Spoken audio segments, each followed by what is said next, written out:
शिकत असताना किंवा गणिताचे जे काही संकल्पना आहेत त्या जर आपण सोप्या पद्धतीने आणि बेसिक पद्धतीने जर शिकलात तर नक्कीच गणिताची गोडी तुम्हाला निर्माण होणार आहे. आणि टीईटी पेपर 1 किंवा टीईटी पेपर 2, तर टीईटी पेपर 2 देणाऱ्या मी सगळ्यांनाच हे सांगू इच्छितो की टीईटी पेपर 1 चं जोपर्यंत गणित आपल्याला पक्क कळणार नाही तोपर्यंत आपल्याला 2 चं गणित समजणार नाही. कारण बेसिकच येत नसेल तर पुढचं हायर मॅथमॅटिक्स आपल्याला सोडवता येणार नाही. त्यामुळे आपण पेपर 1 चा आधी चांगला अभ्यास करूयात, त्यानंतर मग पेपर 2 जे काही निवडक प्रकरण आहे ते आपण एक्स्ट्रा तासिका घेऊन घेणार आहोत. आवाज येतोय सर्वांना अगदी क्लिअर? ओके. कारण या ठिकाणी वैशाली मॅडम मेसेज करतात की आवाज येत नाही. आवाज येतोय माझा? आणि ओके, येतोय सर्वांना आवाज? ठीक आहे. तर पुन्हा एकदा थोडी ओझरती ओळख आपण संख्याज्ञानावर घेणार आहोत आणि मग पुढचा भाग आपण कंटिन्यू करणार आहोत. तर संख्याज्ञान हा जर घटक आपण पाहिला, मॅक्झिमम सर्वजण जॉईन झालेत. आणि आणखी एक तुम्हाला सांगायचं म्हणजे आपण एक 2-3 दिवस हा डेमो क्लास फ्रीज ठेवलेला आहे. जर तुम्हाला वाटत असेल तुमच्या कोणत्या मैत्रिणीला, मित्रांना किंवा कोणाला जर पाहायचा होता क्लास कसा आहे तर तुम्ही झूमची लिंक त्यांना शेअर करू शकतात. आणि मी तसं ग्रुपवर पण सांगितलेलं आहे. 2 ते 3 दिवस तुम्ही पाठवू शकतात. त्यानंतर मात्र आपण प्रत्येकाचं रजिस्ट्रेशन करून घेऊनच पुढची प्रोसेस करणार आहोत. ठीक आहे. पण तुमचे कोणी नातेवाईक असतील किंवा कोणाला जर पाहायचं असेल तर आपण शेअर करू शकतात. ओके. सर्वात महत्वाचा हा भाग आहे की कोणतीही गोष्ट जेव्हा आपण आपल्या माइंडमध्ये सेट करतो की मला हे शिकायचंय तेव्हाच तो घटक आपल्याला शिकता येतो. म्हणजे मी शिकवणार आहे गणित आणि मग तुम्ही गणित शिकणार आहेत असं नाही होत. तुम्हाला गणित शिकायचंय तर तुम्ही गणित शिकू शकतात. ठीक आहे. म्हणजे आता बरेच जण असं विचार करत असतील की चला सरांचा क्लास लावलाय म्हणजे आपल्याला तर सगळं येईल, सगळं गणित समजेल. असं नाही. तुम्ही तुमच्या माइंडमध्ये पण तसं ठरवलं पाहिजे की होय मला गणित शिकायचंय आणि मी गणित शिकणार आहे. कारण बऱ्याच वेळेस काय होतं, आता तुम्ही समोर आहात पण मनामध्ये जर समजा दुसरंच काही चालू असेल, समजा सकाळी हे असंच झालं तसंच झालं किंवा आता काय करायचंय, पटशिरी क्लास संपला तर मला इकडे जायचंय तिकडे जायचं, असे विचार थोडे क्लास चालू असताना करू नका. एक कॉन्सन्ट्रेशन देऊन किंवा समजून घ्या. जो घटक समजला नाही तो विचारण्याचा प्रयत्न करा. आवाज येतो ना माझा सर्वांना? वैशाली मॅडम 2दा-3दा मेसेज केला तिने आवाज येत नाही म्हणून. आवाज येतोय माझा? ओके. हो येतोय. ठीक आहे.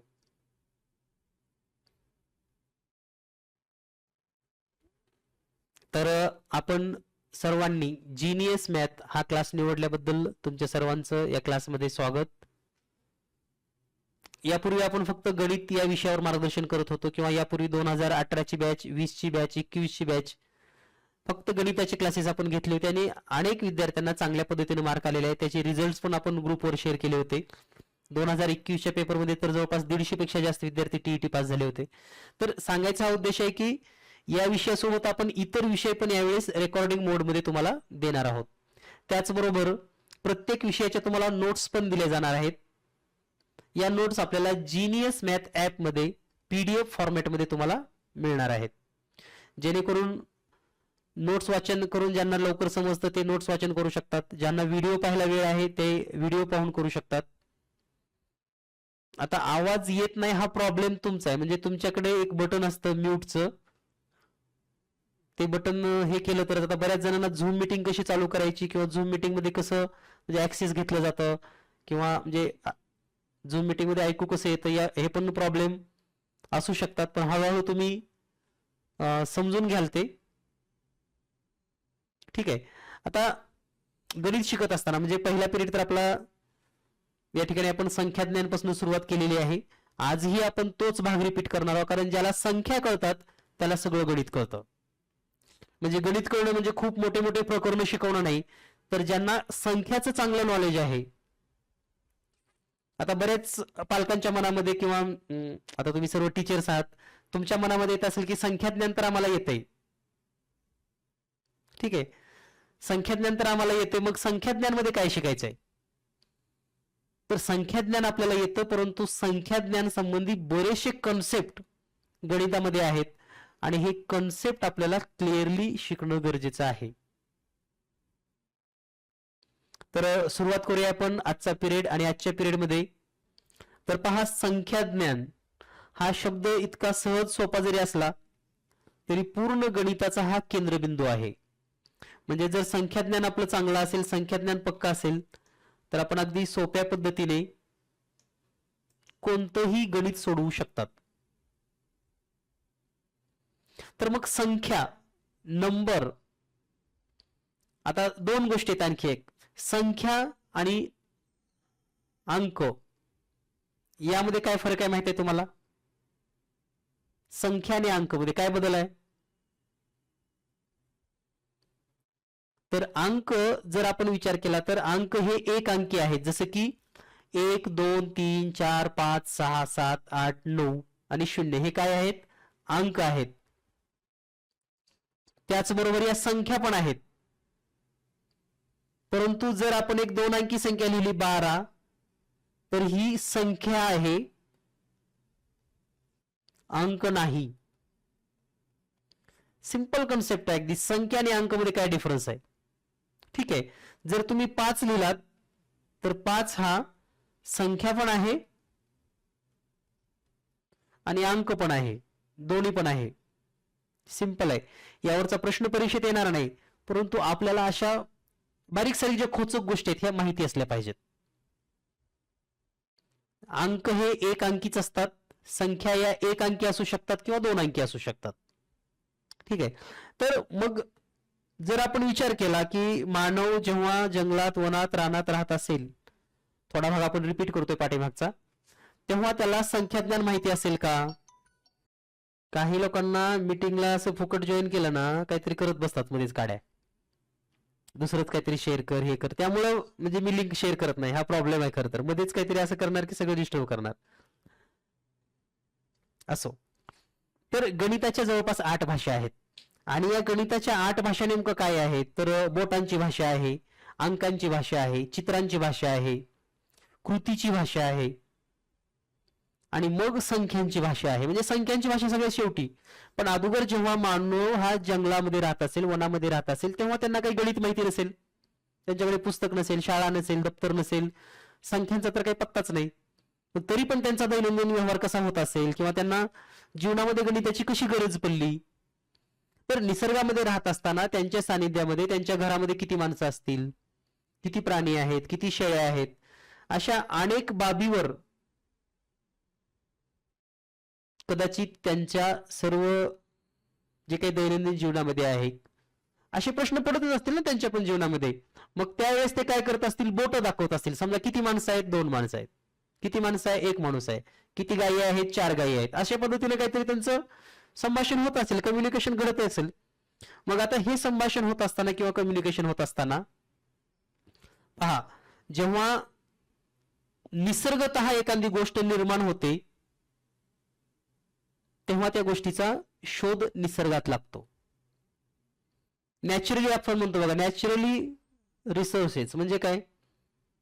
नैसर्गिक साधन संपत्ती. त्याच पद्धतीने निसर्गामध्ये, निसर्गाच्या सानिध्यामध्ये माणसानी 1 2 3 म्हणायला शिकला असेल किंवा बोलायला शिकला असेल आणि म्हणून जी सर्वात सुरुवातीला जो संख्यांचा गट उदयास आला तो म्हणजे नैसर्गिक संख्या.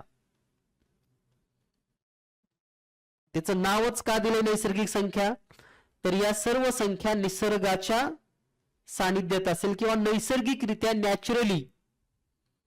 आणि संख्यांचा शोध फक्त मोजण्यापासूनच लागला. लक्षात घ्या, किती आहे काय म्हणजे किती आहे, कुठलाही प्रश्न किती आहे जर असं म्हटलं तर तुम्ही मोजायला सुरुवात करतात. वर्गात किती विद्यार्थी आहेत लगेच आपण मोजायला चालू करतो. तुमच्याकडे किती पुस्तकं आहेत लगेच आपण मोजायला चालू करतो. किती म्हणजे काउंटिंग थोडक्यात. मग किती या शब्दाचं उत्तर जर काउंटिंग येत असेल तर त्या काउंटिंगलाच आपण मराठीमध्ये मोज संख्या असं म्हणतो. आणि नैसर्गिक संख्येचं जे दुसरं नाव आहे ते म्हणजे मोज संख्या. म्हणजे मोजण्यासाठी वापरण्यात येणाऱ्या संख्या मोज संख्या. मग मोजायला कुठून सुरुवात करतो आपण? पहा, तुम्हाला जर वर्गातील विद्यार्थी मोजायला सांगितले किंवा तुमच्याकडले काही वही असतील, पुस्तक असतील, घरातील माणसं मोजायला सांगितली तर कुठून मोजायला सुरुवात करतात? सुरुवात काय असणार आहे तुमची? 1 2 3 4 अशा पद्धतीने, बरोबर आहे. म्हणजे काउंटिंग ही 1 पासून सुरुवात होते. 1 2 3 4 अँड सो ऑन. तर हा जो संख्यांचा संच आहे यालाच नैसर्गिक संख्या असं म्हणतात. हे का सांगतो लक्षात घ्या, कारण गणिताची सुरुवात कशी झाली असेल? संख्यांचा शोध लागला असेल. मग कसा लागला असेल? तर तो मोजण्यातून. आता हे मोजत असताना आता आपल्याकडे काहीतरी आहे म्हणजे आपण मोजू शकतो, पण आपल्याकडे काहीच नाही तर कसं सांगणार? बघा, माझ्याकडे समजा 2 शेळ्या आहेत. असं विचार करा की जंगलामध्ये राहणारी म्हणजे अश्मयुगातील माणसं आहेत. 2 शेळ्या आहेत तर तो 2 दाखवत असेल. 4 असतील तर 4 दाखवत असतील. 1 असेल तर 1 दाखवत असेल. पण काहीच नसेल तर काय दाखवेल तो? म्हणजे शोध कसा लागतो? तर गरज जशी जशी पडते तसा आपल्याला शोध लागतो कोणत्याही गोष्टीचा. आपल्याला भूक लागली, जे गरज निर्माण झाली आपल्या पोटामध्ये, की आपण मग लगेच किचनकडे जातो, काय आहे का शोधतो आणि खातो. म्हणजे गरज किंवा जो शोध आहे, आणि म्हणून गरज ही शोधाची जननी आहे असं म्हटलं जातं. तसंच या संख्येमध्ये आहे. आपल्याला 1 2 3 4 हे मोज संख्या निसर्गातून मिळाल्या, याला नैसर्गिक संख्या आपण असं म्हणतो. यानंतर जो पुढचा कन्सेप्ट मी तुम्हाला सांगितला की काहीच नसेल तर काय? मग तर काहीच नसेल तर शून्य. काहीच नाही म्हणजे शून्य, आणि हे शून्य मग या संख्येमध्ये लिहिलं जाऊ लागलं आणि मग संख्या पूर्ण झाल्या. आपण म्हणतो ना, जगामध्ये शून्याचा शोध लागला आणि जगाला मग भारतानं देणगी दिली वगैरे. तर हा दुसरा संख्यांचा संच, आणि याला आपण पूर्ण संख्या पूर्ण झाल्या असं म्हटलं जातं. आणि म्हणून हा जो संच आहे याला आपण पूर्ण संख्या संच असं म्हणतो. आता डिफरन्स बघा, नैसर्गिक संख्येमध्ये तर 1 2 3 4 5 6 7 8 असणारच आहे. पूर्ण संख्येमध्ये काय वाढलं नेमकं? फक्त 1 शून्य वाढलाय. 1 शून्य वाढल्यामुळे इतकं मोठं संशोधन झालं, बरोबर आहे. आणि म्हणून संख्या पूर्ण झाल्या म्हणून याला नाव पण काय दिलं? पूर्ण संख्या. ठीक आहे. आता जसं जसं पुढच्या गोष्टी आपल्या घडावं लागल्या किंवा जसं जसं आपण पुढे काही बेरीज, वजाबाकी, मिळवणे, वजा करणे अशा घटना किंवा गोष्टी करतो, त्यावेळेस एक गोष्ट तुम्हाला जाणवेल, जर आपण समजा 5 मधून 3 वजा केले तर उत्तर किती येतं? 2 येतं. करेक्ट.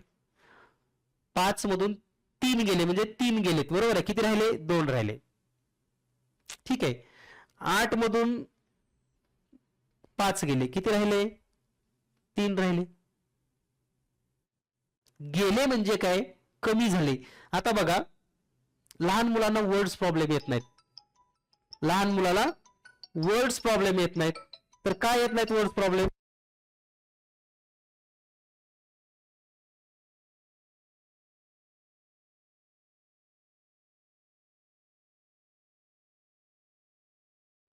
तर लहान मुलांना वर्ड्स प्रॉब्लेम काय येत नाहीत? कारण त्याचं असं आहे की वजा या शब्दासाठी कमी करणे म्हणजे वजा करणे, घालवणे म्हणजे वजा करणे, फाडून टाकणे म्हणजे वजा करणे, नाश पावणे म्हणजे वजा करणे, गायब होणे म्हणजे वजा करणे, बरोबर आहे का? तुटणे म्हणजे वजा होणे, फुटणे म्हणजे वजा होणे, जळून जाणे म्हणजे वजा होणे, जाळणे म्हणजे वजा होणे. हे सगळे शब्द वजासाठीच आहेत, लक्षात घ्या. मग आपल्याला काय प्रॉब्लेम आहे? जर समजा आपल्याला असं म्हटलं की एका पुस्तकाला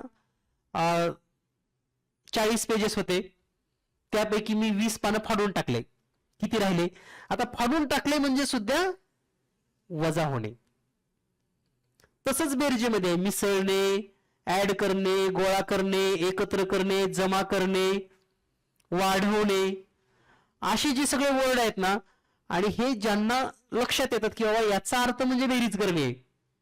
गणितामध्ये 4च मूलभूत क्रिया आहेत, तुम्ही कोणते गणित सोडवा: बेरीज करणे, वजाबाकी करणे, गुणाकार करणे, भागाकार करणे. याच्यापेक्षा वेगळं काहीही नाही गणितामध्ये. आणि म्हणून गणित हा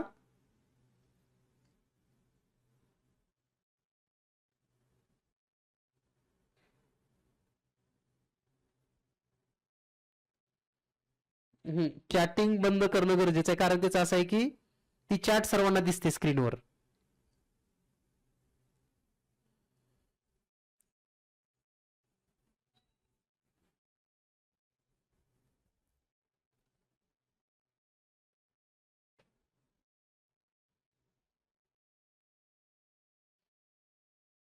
ओके, तुम्ही तुमच्या वहीवर, आता तुमच्याकडे वही पेन असेल ना, हे कन्सेप्ट सगळ्या समजून घेत चला. तर पहा, 8 मधून 5 वजा करता येतं, 5 मधून 3 वजा करता येतं.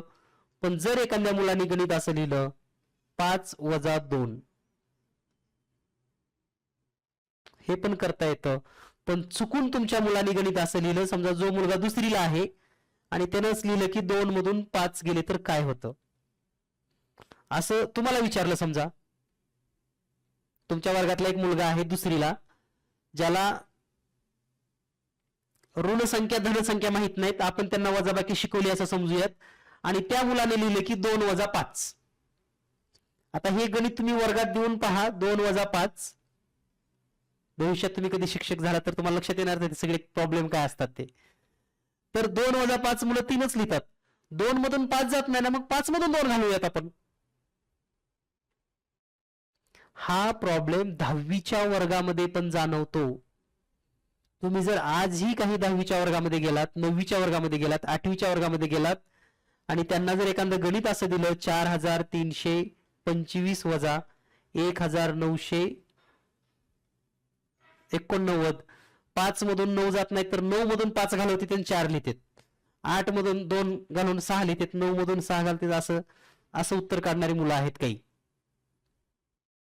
वरच्यातून खालचं मायनस होत नाही तर वरून खाली, तर खालून वर मायनस करते. म्हणजे अशी पण गंमत आहे या शिक्षणामध्ये, गणितामध्ये, लक्षात घ्या. तर हे मी का उदाहरण देतो तुम्हाला सर्व, तर या ठिकाणी आपल्याला जे उत्तर लिहिलेलं आहे, आता समजा या ठिकाणी पहा, मी एकच गणित लिहितो, 2 वजा 5, किती उत्तर येणार आहे, वजा 3. ठीक आहे. मग आपण ज्या संख्या शोधल्या त्याच्यामध्ये वजा 3 आहे का? आपण या ठिकाणी ज्या संख्येचा शोध लावला ह्याच्यामध्ये वजा 3 आहे का? नाही. मग वजा 3 असेल, वजा 1 असेल, वजा 2 असेल, वजा 10 असेल, वजा 100 असेल, काही पण असू शकतं ना. आणि म्हणून पुन्हा दुसरा सेट तयार करावा लागला संख्यांचा, त्याला आपण पूर्णांक संच असं म्हणतो, आणि तो आहे मध्यभागी 0. उजव्या बाजूला जर पाहिलं तर इकडं +1 +2 +3 आणि पुढे वाढत जाणारा सेट, डाव्या बाजूला -1 -2 -3 आणि हा पण वाढत जाईल. याला नाव दिलेलं आहे पूर्णांक संख्या.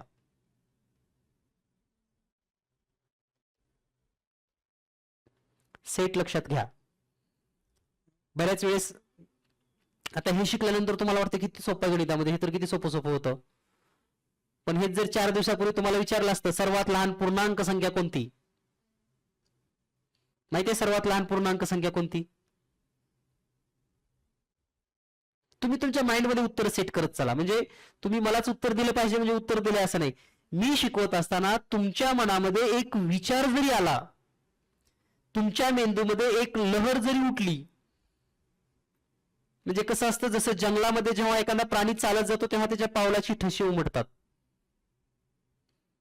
तसं हा पिरियड करत असताना किंवा हे शिकत असताना तुमच्या मेंदूवर पण या गणिताचे ठसे उमटणार आहेत, आणि त्याच्या तुम्ही रिफ्लेक्शन करणार, त्याची प्रतिक्रिया पण तुम्ही मनातल्या मनात तयार करणार आहात. आणि हे म्हणजेच शिकणं. आपण एखादा चेंडू जेव्हा भिंतीवर मारतो तेव्हा त्याच स्पीडने चेंडू आपल्याकडे येतो, बरोबर आहे. आता या ठिकाणी हे मी लिहिलंय, हे मी लिहा म्हणून तुम्हाला सांगायची गरज नाही. तुमचा पेन ऑटोमॅटिक चालला पाहिजे की आपल्याला मोज संख्या, पूर्ण संख्या, पूर्णांक संख्या हे पॉइंट आपल्या वहीमध्ये आले पाहिजेत. आता तुमच्या मनामध्ये बघा, सर्वात लहान नैसर्गिक संख्या दिसते तुम्हाला या ठिकाणी 1 आहे. सर्वात लहान पूर्ण संख्या शून्य, कारण शून्यापेक्षा तर अलीकडे कोणतीच संख्या नाही ना. मग आता सर्वात लहान पूर्णांक संख्या -1, त्याच्या आधी -4 असेल, -5 असेल, -7 असेल, -9 असेल, -10 असेल. म्हणजे सर्वात लहान पूर्णांक संख्या सांगता येत नाही, अनिश्चित आहे, म्हणजे सांगता येत नाही थोडक्यात. तसं सर्वात मोठी नैसर्गिक संख्या सांगता येत नाही, सर्वात मोठी पूर्ण संख्या सांगता येत नाही. ठीक आहे. तर अशा पद्धतीने हे 3 संच आपल्याला संख्याचे लक्षात आलेत. आता मग तुम्हाला लक्षात आलं असेल की आता नैसर्गिक संख्या कशा शोधल्या माहित झालं, पूर्ण संख्या कशा शोधायच्या माहित झालं, पूर्णांक संख्या कशा शोधायच्या माहित झालं, किंवा कसा शोध लागला असेल.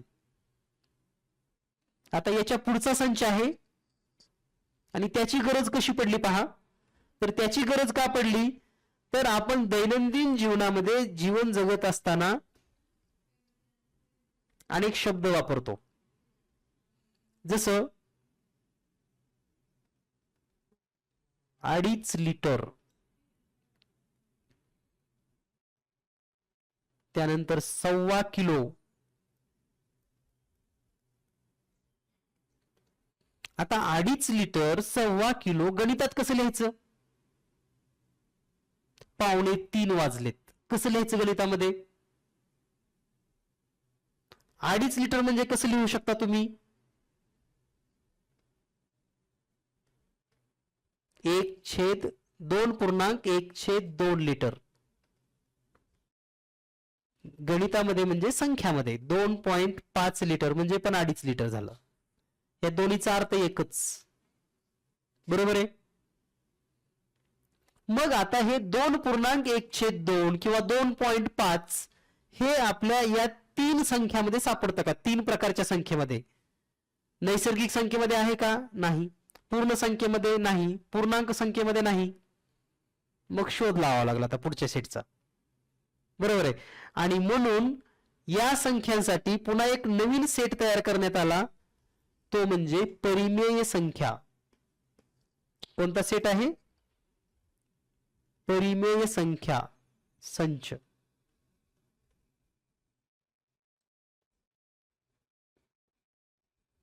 तर परिमेय संख्येमध्ये कोणत्या संख्या आल्या, मग शून्य तर असणारच आहे, पण 1/4 असेल, 1/2 असेल, 1 असेल, 3/2 असेल, 2 असेल, व्हॉट एव्हर मे बी.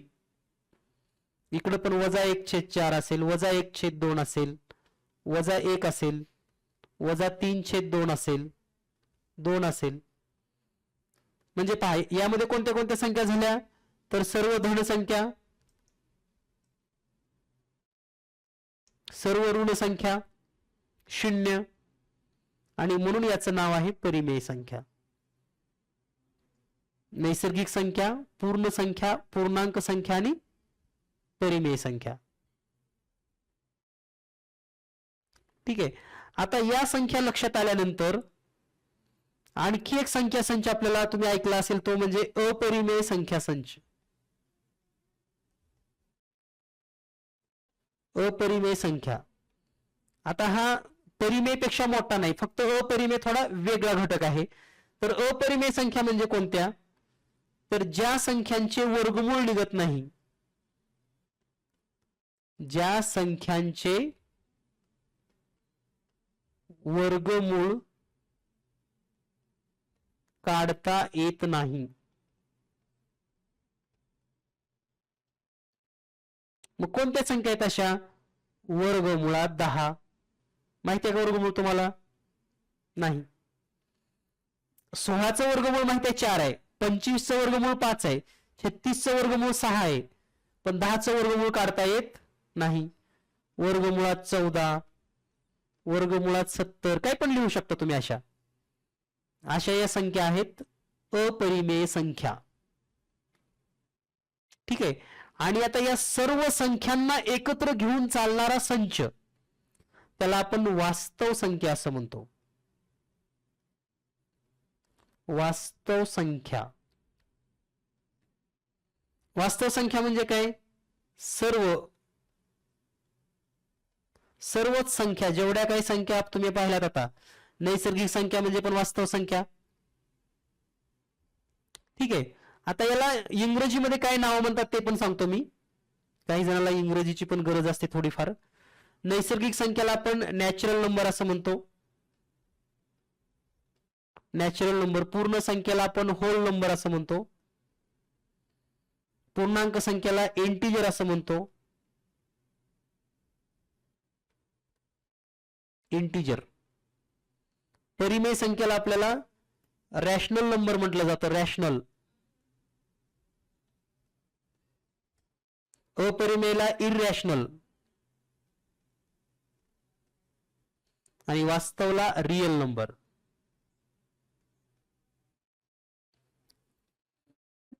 ठीक आहे. आलं लक्षात तुमच्या? तर हे सगळं होत असताना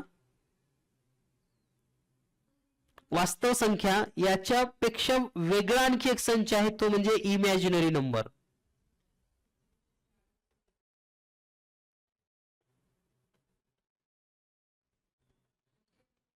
त्यालाच आपण अवास्तव संख्या असं म्हणतो. अवास्तव.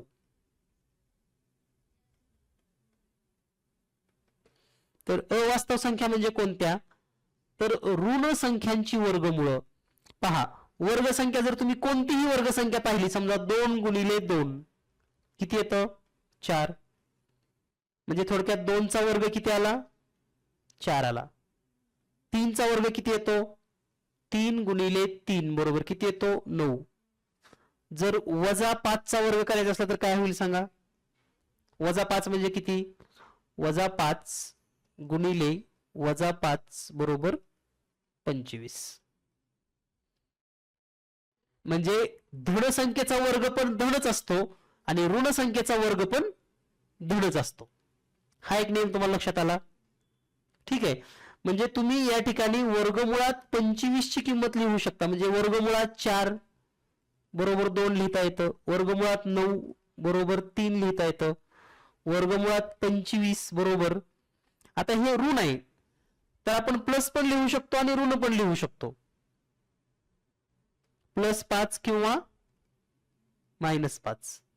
म्हणजे कोणत्याही वर्गसंख्येची 2 वर्गमूळ असतात. आपण फक्त धनच लिहितो. लक्षात घ्या. 25 हा 5 चा पण वर्ग आहे आणि ऋण 5 चा पण वर्ग आहे. कळालं? म्हणजे थोडक्यात एक वाक्य तुम्हाला लक्षात ठेवावं लागेल की कोणतीही वर्गसंख्या ही नेहमी धनच असते, ती ऋण असू शकत नाही. आणि मग ऋण 25 चं जर वर्गमूळ काढायचं असलं तर किती निघेल? ऋण 25 चं वर्गमूळ. आता ऋण 25 कुणाचाच वर्ग नाही, कारण ऋण वर्ग हा ऋण नसतोच. पण एखाद्याने असं लिहिलं तर आपण काय म्हणतो? आपल्या कल्पनेच्या बाहेरच्या गोष्टी आहेत ह्या. बरोबर आहे. म्हणजेच या वास्तवात नाहीत आणि म्हणून ह्याला इमॅजिन करायचं असेल काहीतरी. ऋण 25 आपल्याला माहिती नाही किती येते. म्हणजे अजून गणित तज्ञाला पण माहित नाही किंवा जगालाही माहित नाही की ऋण 25 चं उत्तर काय येतं. ठीक आहे. अशा ज्या संख्या आहेत त्यांना अवास्तव संख्या असं म्हटलं जातं. ठीक आहे. तर हा हायर लेवल भाग आहे पुढचा. याला आपण 25i असं लिहिलं जातं. लिहिताना असं लिहित नाहीत तर त्याला असं लिहितात, इमॅजिनरी नंबर. ठीक आहे. तर आपल्याला महत्वाचे काय घटक शिकायचे? 4 जे संख्याचे जे प्रकार आहेत ते प्रकार आता एक तुलनात्मक दृष्ट्या आपण पाहूयात कसं आहे. तर सर्वात लहान जो गट होता तो कोणता होता? नैसर्गिक संख्या. दुसरा ज्याच्यामध्ये फक्त 0 वाढला होता तो म्हणजे पूर्ण संख्या. तिसरा पूर्णांक संख्या. चौथा परिमेय संख्या. आणि याचाच कुठेतरी थोडका भाग जर आपण घेतला तर हा अपरिमेय संख्या. आणि सर्वात मोठा म्हणजे वास्तव संख्या. आणि इमेज नंबर याच्या बाहेर आहे आता. ठीक आहे. आता ही आकृती आपल्याला का समजून घ्यायची आहे? कारण संख्याज्ञांचा बेस म्हणजे ही आकृती आहे. ठीक आहे. आता पहा, एखादा जर नंबर लिहिला मी 10 नंबर बद्दल तुम्हाला काय लिहिता येईल, तर ही नैसर्गिक संख्या आहे, पूर्ण संख्या आहे, पूर्णांक संख्या आहे, परिमेय संख्या आहे, वास्तव संख्या आहे. म्हणजे 10 हा नंबर एवढ्या गटामध्ये आहेच, लक्षात घ्या. पण जर तुम्ही 0 लिहिलात, 0 जर लिहिलं तर ते नैसर्गिक संख्येत नाही, त्याच्या पुढच्या सगळ्याच गटामध्ये येतं. याच ठिकाणी जर तुम्ही -5 लिहिलात तर ते नैसर्गिक संख्येमध्ये पण नाही, पूर्ण संख्येमध्ये पण नाही, पूर्णांक संख्येत आहे. तर या कन्सेप्ट सिंपल आहेत, लक्षात घ्या अगदी. परंतु जर त्या क्लिअर नसतील आपल्याला तर सोपे प्रश्न चुकतात. ठीक आहे. तर आता याच्यावर काय प्रश्न असू शकतात स्पर्धा परीक्षेला, कोणत्याही स्पर्धा परीक्षेला? ठीक आहे. तर यावरचे प्रश्न समजण्यापूर्वी आपण एक दुसरं आपल्या दैनंदिन जीवनातलं एक उदाहरण घेणार आहोत. साधं सिंपल. आता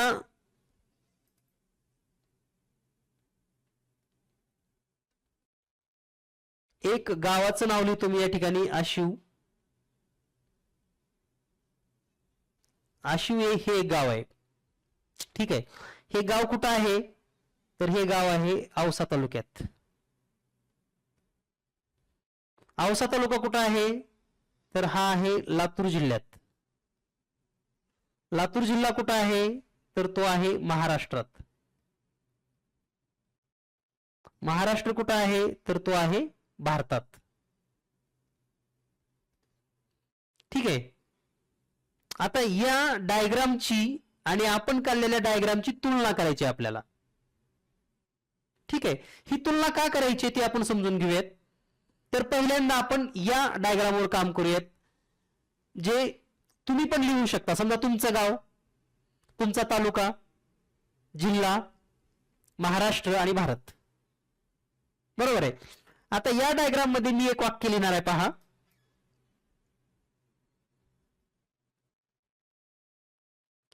आशिव हे लातूर मध्ये आहे.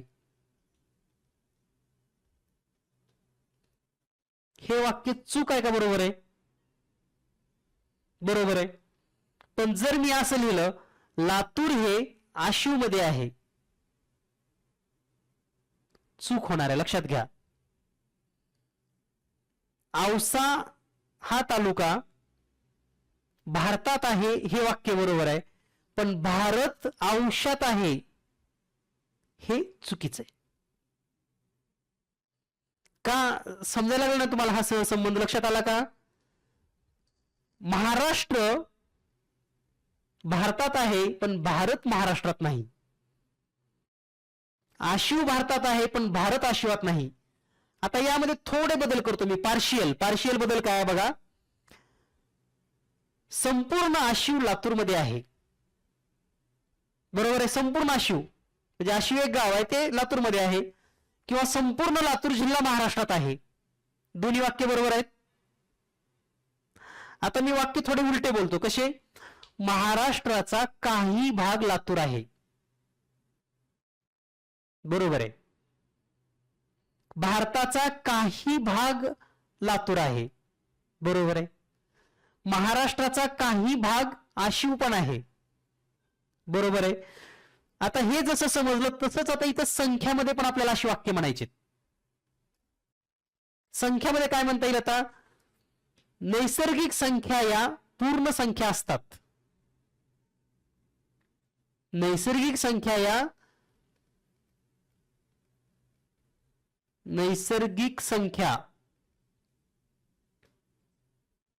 या पूर्ण संख्या असतात.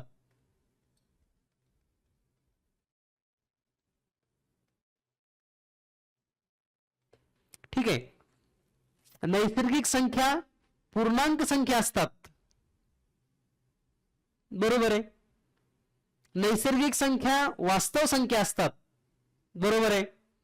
पण जर आपण असं वाक्य म्हणजे यूज केलं, वास्तव संख्या पूर्ण संख्या असतात. वास्तव संख्या पूर्ण संख्या असतात. बरोबर होईल का? नाही होणार, कारण वास्तव संख्या म्हणजे मोठा आवाज आहे, लक्षात घ्या. पूर्ण संख्या म्हणजे छोटा आहे. पूर्णांक जरा मोठा आहे, परिमेय त्याच्यापेक्षा मोठा आहे, वास्तव सगळ्यात मोठा संच आहे. ठीक आहे. तर याप्रमाणे जर तुम्ही हे लक्षात ठेवला तर परीक्षेत जर या प्रकारची वाक्य आली चूक की बरोबरची किंवा तर्कसंगती लावा, तर तुम्हाला या डायग्रामचा वापर होणार आहे. काही पूर्णांक संख्या नैसर्गिक संख्या आहेत. काही पूर्णांक संख्या नैसर्गिक संख्या आहेत. बरोबर आहे? येस.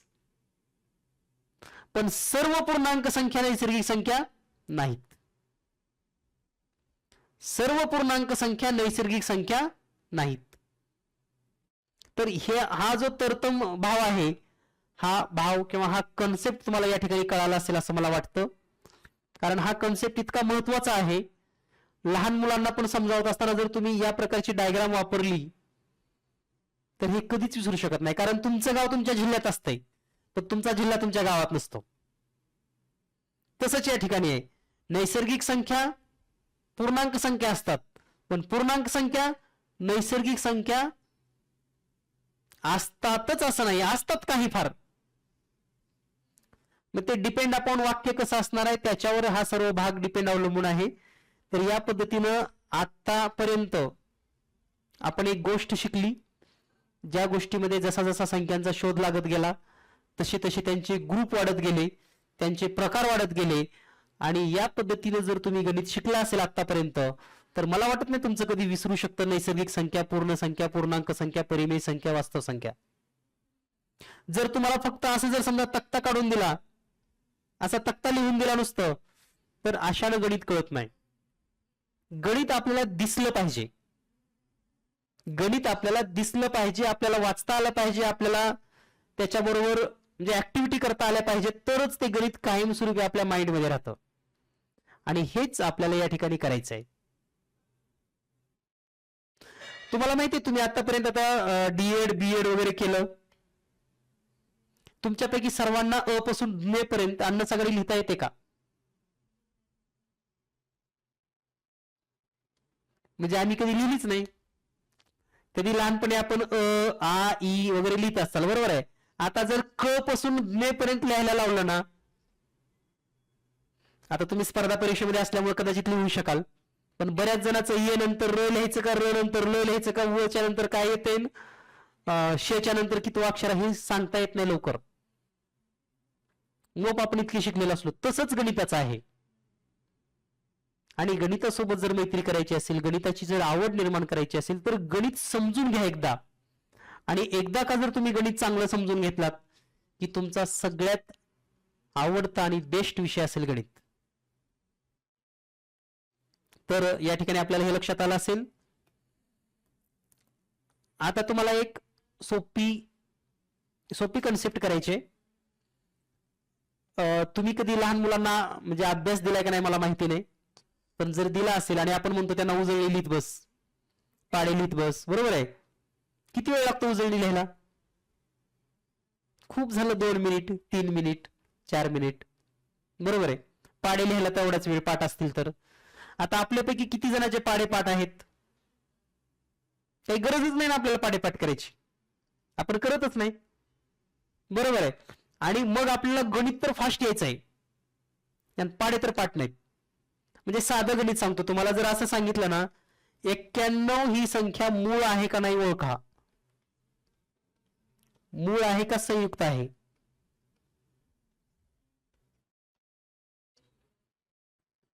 आता यासाठी ही संख्या पाठ करायची नाही. तुम्हाला जर पाडा पाठ असेल, 91 कोण्या पाड्यात येतंय का, येत असेल तर संयुक्त, येत नसेल तर मूळ. म्हणजे कॉन्सेप्ट कसे आहेत बघा. आपल्याला ज्या ज्या गोष्टी अशा वाटतात ना, ज्या सोप्या आहेत अगदी आपल्याला करायच्या नसतात, त्याच करायच्या असतात आणि तेच विद्यार्थी पुढे जातात. ठीक आहे. त्यामुळे तुमचं हे पहिलं टार्गेट असलं पाहिजे की तुम्हाला 1 ते 100 पर्यंतच्या उजळणीचा चांगला अभ्यास असला पाहिजे. आता 1 ते 100 पर्यंतच्या उजळणीचा अभ्यास कसा करायचा, हा आपल्या पुढचा प्रश्न. पुन्हा आता 91 कशी आहे, मूळ आहे का संयुक्त आहे? झालं का तुमचं फायनल कोणाचं? ओके, तुमच्या माइंडमध्ये सेट झाला असेल. तर 91 ही संख्या 13च्या पाड्यामध्ये येते. 91ला 7ने भाग जातो, 13 7 91 म्हणतो आपण, म्हणून ही संख्या संयुक्त संख्या आहे. पण बऱ्याच जणाला काय वाटतं की ही मूळ संख्या आहे की. ठीक आहे, आता गंमत बघा कसं आहे, म्हणजे आपलं कन्फ्युजन, आणि परीक्षेमध्ये असेच प्रश्न असतात जाणीवपूर्वक जे मुलं फसतील. जस्ट एक उदाहरण म्हणून सांगतो तुम्हाला. तुम्हाला अशा काही संख्या दिल्या जातात, समजा 39, 69, 49, 19, 79, 53, 71, 51, 91, 51, 41, आणि असा प्रश्न असतो की यापैकी मूळ संख्या किती आहेत. आता हा प्रश्न 100च्या तर पुढचा नाही, बरोबर आहे. या संख्येमध्ये किती मूळ संख्या आहेत पहा बरं काउंट करून. आता हा प्रश्न सोडवण्यासाठी तुम्हाला काय माहिती पाहिजे? सर्वात पहिल्यांदा तुम्हाला या सर्व संख्या वाचता आल्या पाहिजेत. नाहीतर 69ला 49 आणि 69ला 59 म्हणू लागलो ना, मग अवघड आहे आपलं. बरोबर आहे, 79ला 79च म्हणता आलं पाहिजे, 89 नाही. म्हणजे पहिलं आपल्याला संख्या वाचन आलं पाहिजे. आता तुम्ही असं म्हणत असाल की सर एवढं सोपं जर शिकवायला लागलं तर कधी गणित संपेल? संपेल गणित आपलं, पण तुम्हाला हे आलंच पाहिजे हे लक्षात ठेवा. आणि हे आलं तरच पुढचं कळणार आहे, ते पण मी तुम्हाला ठामपणे सांगतो. आता हा साधा प्रश्न आहे, यामध्ये किती मूळ संख्या आहेत? साधा प्रश्न आहे ना अगदी. मूळ संख्या किती आहेत? मग असेच प्रश्न आहेत पहा टीईटीला, काही सहमूळ संख्यांच्या जोड्या किती आहेत, येऊन गेला प्रश्न. जोडमूळ संख्येच्या जोड्या किती आहेत, मूळ संख्या किती आहेत?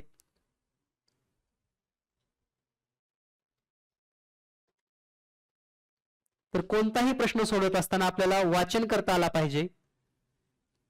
आता बघा, मूळ संख्या म्हणजे आपल्याला मूळ संख्या म्हणजे काय हे माहिती पाहिजे. एखादा प्रश्न सोडवण्याच्या काय काय गोष्टी आपल्याला गरजेच्या असतात.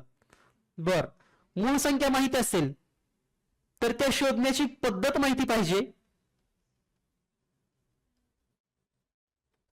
आणि पद्धत माहिती असेल तर आपल्या मेंदूने ह्या सगळ्या क्रिया विदिन सेकंदात केल्या पाहिजेत. नाहीतर उगा मला माहिती आहे आणि मग मी 4 मिनिटात सांगतो विचार करून वगैरे, अशानं गणित शिकणं होत नाही आणि अशाचा रिझल्ट पण येत नाही. म्हणजे तुम्हाला क्विकनेस पाहिजे, म्हणजे थोडक्यात काय त्याला क्विक उत्तर आलं पाहिजे तुम्हाला सेकंदामध्ये. तर गणित शिकण्याची या सर्व प्रक्रिया आहेत. वाचन आलं पाहिजे, त्याचा मिनिंग समजला पाहिजे, आकलन पाहिजे, त्याचा प्रकार माहिती पाहिजे, त्याची पद्धत माहिती पाहिजे, तरच आपण उत्तरापर्यंत पोहोचू शकतात. मग आता या प्रश्नाचं जर उत्तर तुम्हाला शोधायचं असेल तर तुम्हाला मूळ संख्या म्हणजे काय माहिती पाहिजे. त्यानंतर तुम्हाला पाढेपाठ पाहिजेत. पाढेपाठ असण्यासोबत तुम्हाला विभाजितेच्या कसोट्या माहिती पाहिजेत. कारण पाढा म्हणजे आता समजा आपल्याला 3चा पाढा पाठ आहे, बरोबर आहे. मग 3चा पाढा आपल्याला कुठपर्यंत पाठ आहे? 3 10 30.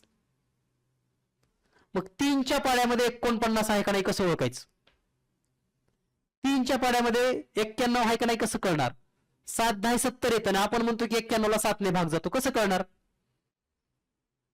यासाठी आपल्याला थोडाफार उजळणीचा अभ्यास करावा लागणार आहे. तर तुम्ही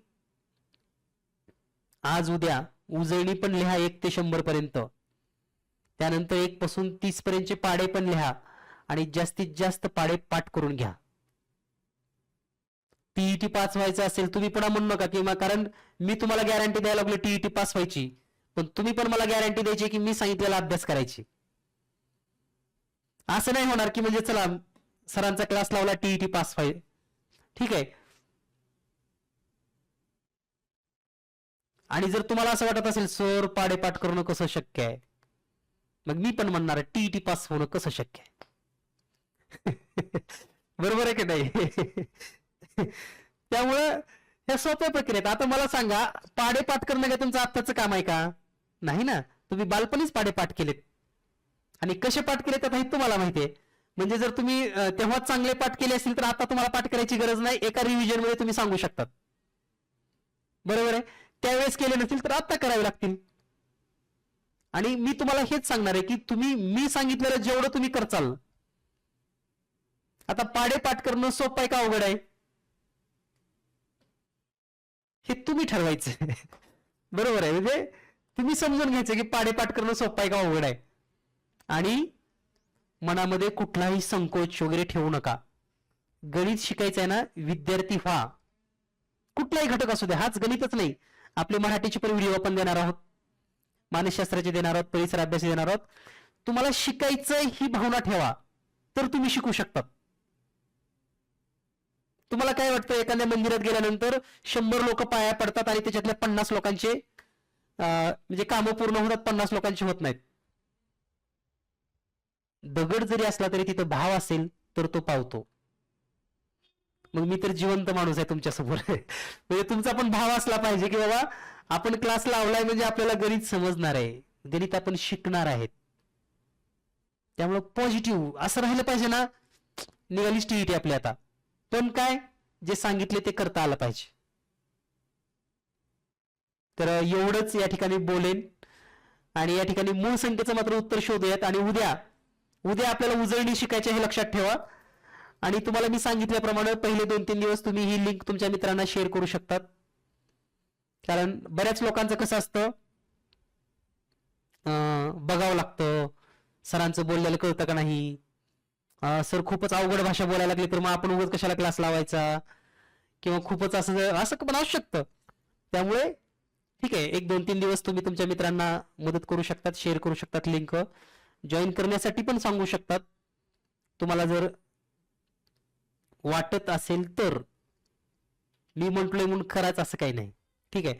पण उजळणी पाठ करून घ्या. 1 ते 30 पर्यंतचे पाढे,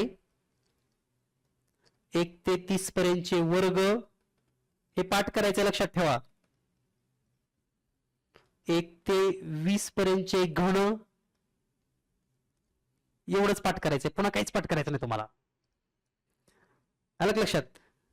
म्हणजे गणित शिकायला तुम्हाला एवढंच पाठ करायचंय, पुन्हा तुम्ही काहीच पाठ करू नका. मी सांगणार पण नाही पाठ करा म्हणून, पण हे पाठ व्हायला पाहिजे एवढं लक्षात ठेवा. ठीक आहे. तर मूळ संख्येचं उत्तर काढायचं राहिलेच आपलं. तर या ठिकाणी पहा, 39 ला 3 ने भाग जातो, 13 त्रिक 39 आहे, मूळ संख्या नाही. 69 ला इथं पण 3 ने भाग जातो आणि 23च्या पाड्यामध्ये पण 69 येतं, 23 त्रिक 69, ही पण मूळ संख्या नाही. 49 7च्या पाड्यामध्ये आहे, 7चा वर्ग आहे, ही पण मूळ संख्या नाही. 19 कोणत्याही संख्येनं भाग जात नाही. 79 कोणत्याही संख्येनं भाग जात नाही. 53 कोणत्याही संख्येनं भाग जात नाही. 71 कोणत्याही संख्येनं भाग जात नाही. 91 आत्ताच सांगितलं तुम्हाला, 13च्या पाड्यात आहे, 7च्या पाड्यात आहे. 51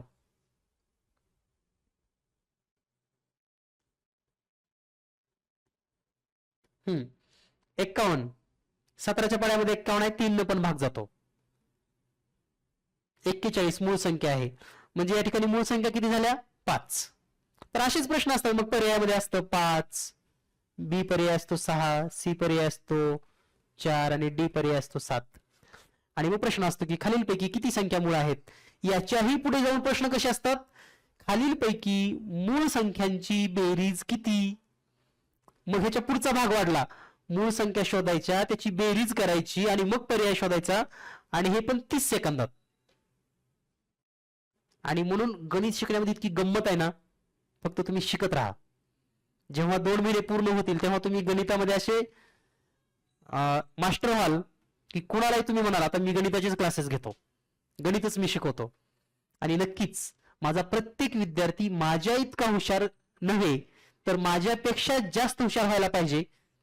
मी जेवढं सांगतोय, आता तुम्हाला नवल वाटेल, मी तुम्हाला 30 पर्यंतचे पाढे पाठ करायला सांगितले, बरोबर आहे. 5वीला 9वीचे विद्यार्थी आहेत माझ्याकडे क्लासला, ते काय म्हणले, सर आम्ही 30च्या पुढचे पाठ करावे का. मी म्हणलं 100 पर्यंत करा, काय प्रॉब्लेम काय. वाईट होणार आहे का काय आपण जास्त पाठ केलं म्हणून? अजिबात नाही. त्यामुळं काही मुलांनी 50 पर्यंतची बी पाढे पाठ केले, कोणाला 46 चा पण येतो, कोणाला 42 चा पण येतो, कोणाला 65 चा पण येतो. पण आपल्याला काही मी तुम्हाला 100 पर्यंत करा म्हणून सांगणार नाही, पण जर तुम्ही करत असेल तर तुमचं स्वागतच आहे ना. त्यामुळं शिकूयात, सोबत राहूयात चांगल्या पद्धतीनं, म्हणजे आपल्यामध्ये कम्युनिकेशन तर राहील. दुसरी गोष्ट, बऱ्याच जणांच्या मनामध्ये शंका असते की आता मग कोणतं ऍप घ्यायचं, कोणतं हे होणार, कशी परीक्षा होणार, काय करावं, कसं. काही नाही, 2-3 दिवस रिलॅक्स राहा. म्हणजे कसं आहे, एखाद्या देवस्थानामध्ये गेले की आपण देवस्थानापाशी पोहोचले कसं निवांत राहतो. आता इथं आंघोळ होईल, दर्शन होईल, सगळं होईल, असं निवांत राहतो का नाही? तसं तुम्ही एकदा जीनियस मॅथ मध्ये भाग घेतलाय, तुम्ही एकदा पोहोचलात माझ्यापर्यंत, रिलॅक्स राहा. तुमच्यापेक्षा जास्त मला काळजी आहे. कोणता ऍप डाउनलोड करायचा आहे, कोणता कोर्स करायचा आहे, कोणता टायमिंग असणार आहे, ही सगळी तुमच्यापेक्षा मला जास्त काळजी आहे. तुम्ही फक्त मी जेवढं सांगितलं तेवढंच करा. तुम्हाला जे काही तुमच्या मनामधल्या शंका असतील त्या 1-2 दिवसामध्ये सर्व आम्ही क्लिअर करू. ऍप चालू करून देऊ, व्हिडिओ अपलोड करू, मराठीचे 2-4 लेक्चर लगेच उद्या पण अपलोड होणार आहेत. म्हणजे ह्या सगळ्या गोष्टी आम्ही सांगणार आहेत तुम्हाला. तुमच्या मनामध्ये विचारच आणू नका की आता कसं होणार आहे, काय होणार आहे. ठीक आहे, तुम्ही इथपर्यंत पोहोचलात म्हणजे 100% टीईटी पास झालात. फक्त जे सांगितले तेवढं मात्र करायला विसरू नका.